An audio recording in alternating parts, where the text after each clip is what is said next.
5বার যেতে হয়, একবার বলে না যে এই পেপারটা নিয়ে আসো, তারা এটা নিয়ে গেলে ওইটা নিয়ে আসো, এটা নিয়ে আসো, এটা তাদের অংশ হচ্ছে। আর তারা যদি তাবুকে যায় পাসপোর্ট রিনিউয়াল করার জন্য, শুধুমাত্র যে লোকগুলো অপারেশনের সাথে জড়িত তাদের সাথে কিছু আড্ডা মারে এবং খায়, এই করে বা আর সাধারণ পাবলিকের সাথে তাদের কোনো নিয়ে নেই। নাম লিখ করবো 21 বছর কনসোলার সাহেব, উনি এখন নাই, চলে গেছে।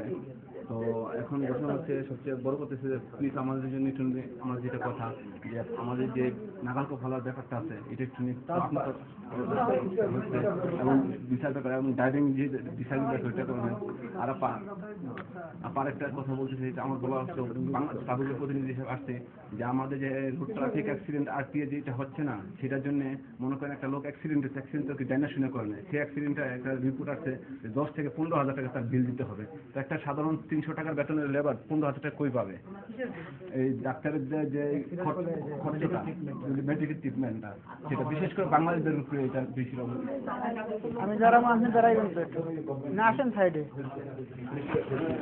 আসেন, মানে ওটা অ্যাম্বুলেন্স হচ্ছে সেটা তারা মানে ভর্তি করলে এখন মৃত্যু সজ্জা পাঞ্জা করতেছে। আমি মার পাশে দাঁড়াই, আপনি মোবাইল দেখতে দিতে পারবেন না। আমি আসি ওইখানে না না কিছু করা লাগবে না, খালি ঘুরাইলাম ভিডিও।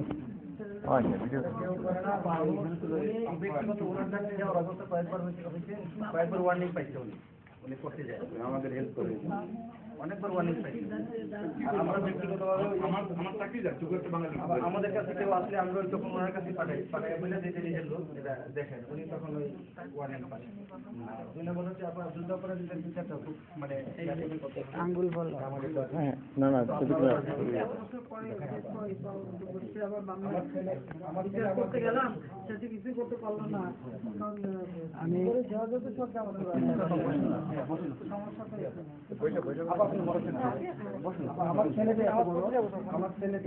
মোবাইলটা ধরবেন, আমি মার সাথে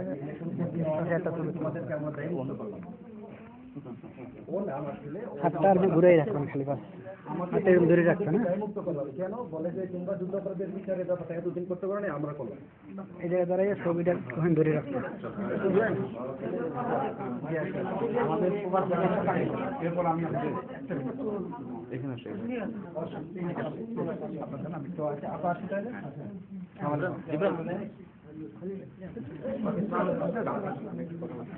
আবার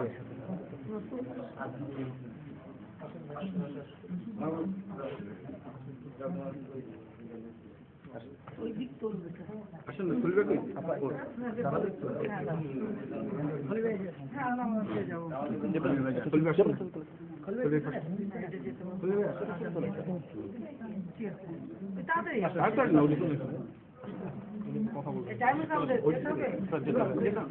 আমি একটা মিনিট কথা বলবো।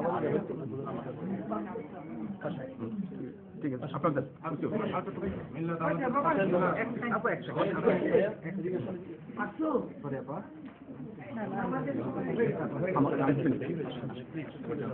Nah,